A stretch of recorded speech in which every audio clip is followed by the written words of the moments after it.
प्रश्न 8। बगल की आकृति में ABCD एक वर्ग है जिसके एक विकर्ण की लंबाई 32 मीटर और PAQ एक समद्विबाहु त्रिभुज है जिसमें PQ बराबर 8 मीटर और AP बराबर AQ बराबर 6 मीटर है। आकृति का कुल क्षेत्रफल ज्ञात कीजिए। तो इस तरह से चित्र बना हुआ है। विकर्ण दिया हुआ है 32 मीटर। ये जो विकर्ण है ये है 32 मीटर। ये समद्विबाहु त्रिभुज है जिसमें कि दोनों भुजा बराबर है। कौन कौन? तो ये 6 मीटर है और ये भी 6 मीटर है और ये है 8 मीटर। ठीक है।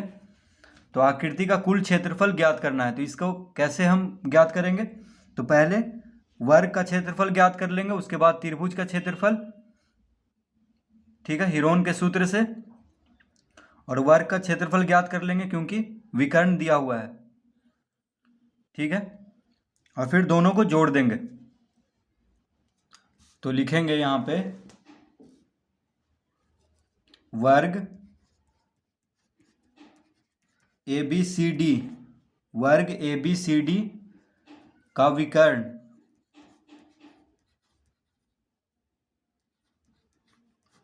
विकर्ण AC बराबर कितना दिया हुआ है? 32 मीटर। ठीक है, वर्ग ABCD का विकर्ण AC बराबर 32 मीटर। तो वर्ग ABCD का क्षेत्रफल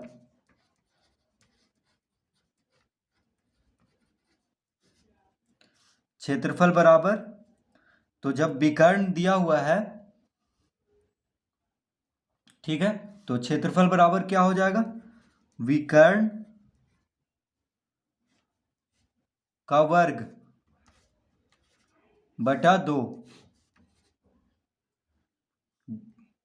तो अगर वर्ग का विकर्ण दिया हुआ है, क्योंकि दोनों विकर्ण तो बराबर ही होगा वर्ग का, क्योंकि चारों भुजा बराबर होता है। तो विकर्ण, देखिए दोनों विकर्ण तो बराबर ही होगा।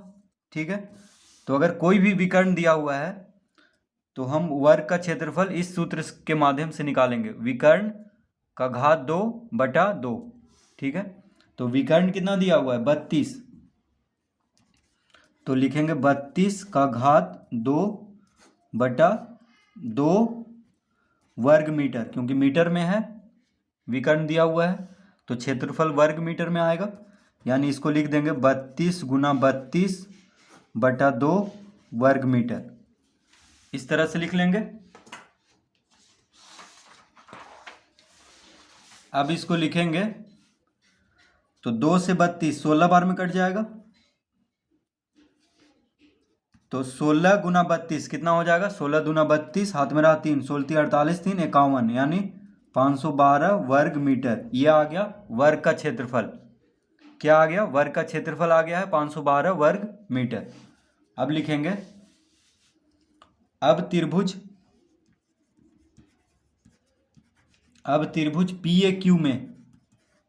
PAQ में, ठीक है, जो त्रिभुज दिया हुआ है उसमें A बराबर,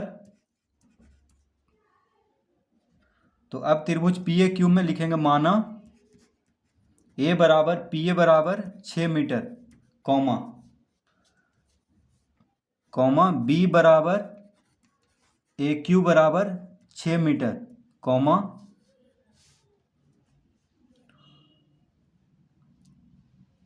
और लिखेंगे, ठीक है, कॉमा नहीं और लिखेंगे, C बराबर QP बराबर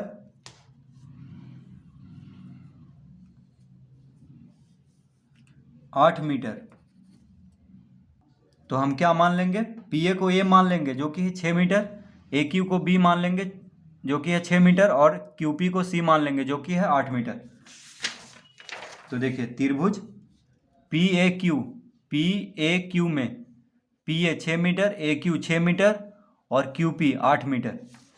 इस तरह से लिख लेंगे। तो हीरोन के सूत्र से क्षेत्रफल निकालने के लिए सबसे पहले S निकालना होता है। तो S बराबर हो जाएगा A जोड़ B जोड़ C बटा 2। तो A कितना है? 6 जोड़ B 6 है, C है 8 बटा 2 सब मीटर में है तो मीटर लिख लेंगे, यानी 8 6 14, 14 6 20, 20/2 मीटर, यानी कितना आ गया 10 मीटर। तो अर्ध परिमिति 10 मीटर आ चुका है। अब लिखेंगे त्रिभुज PAQ का क्षेत्रफल बराबर, तो हीरोन का सूत्र से क्षेत्रफल ज्ञात करेंगे। तो हीरोन का सूत्र से क्षेत्रफल का सूत्र होता है S Guna S minus A, S minus B, S minus C।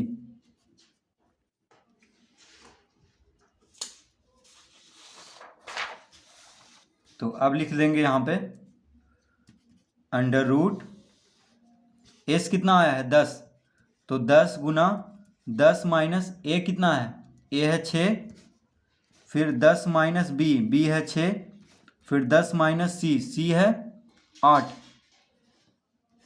तो इस तरह लिख लेंगे और सब मीटर में है, तो वर्ग मीटर में इसका क्षेत्रफल आएगा त्रिभुज का। तो अंडर रूट 10 गुना 10 में से 6 गया 4, 10 में से 6 गया 4, 10 में से 8 गया 2 वर्ग मीटर। तो देखिए 10 को हम लिख सकते हैं 2 गुना 5, 2 5 10 होता है। बाकी सबको उसी तरह रहने देंगे। क्यों रहने देंगे, क्योंकि बस हमें 2 2 का जोड़ा लगाना है। तो 4 2 बार है, 2 भी 2 बार हो गया। देखिए 2 गुना 5 करने पे 5 अकेले है, ठीक है। तो इसका वर्ग हो जाएगा, यानी वर्गमूल हो जाएगा। 2 2 बार है तो 1 2 बाहर, 4 2 बार है तो 1 4 बाहर, 5 अकेले है, यानी रूट 5 ही रहेगा वो, ठीक है, वर्ग मीटर। तो आ जाएगा 4 दूना 8 गुना 5, यानी कितना हो जाएगा 4 दूना 8 गुना 5, यानी 8 रूट 5 वर्ग मीटर। ये आ गया त्रिभुज का क्षेत्रफल 8 रूट 5 वर्ग मीटर। अब लिखेंगे अतः आकृति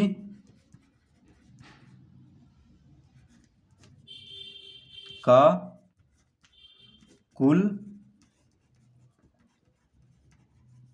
क्षेत्रफल बराबर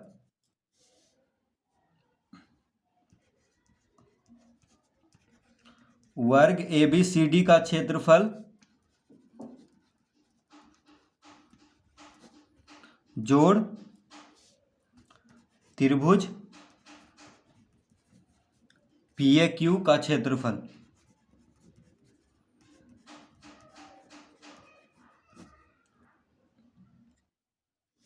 तो आकृति का कुल क्षेत्रफल कैसे निकलेगा, तो वर्ग का क्षेत्रफल को और त्रिभुज का क्षेत्रफल को जोड़ देंगे। तो वर्ग का क्षेत्रफल कितना आया था 512 वर्ग मीटर, जोड़ त्रिभुज का क्षेत्रफल 8 रूट 5 वर्ग मीटर, ठीक है। तो कितना हो गया, ये हो गया 512 जोड़ 8 रूट 5 वर्ग मीटर। इस तरह लिखेंगे इसको, ठीक है। दोनों को इस तरह लिख देंगे तो यही उत्तर हो जाएगा 512 जोड़ 8 रूट 5 वर्ग मीटर। तो इस तरह इसको हल करेंगे।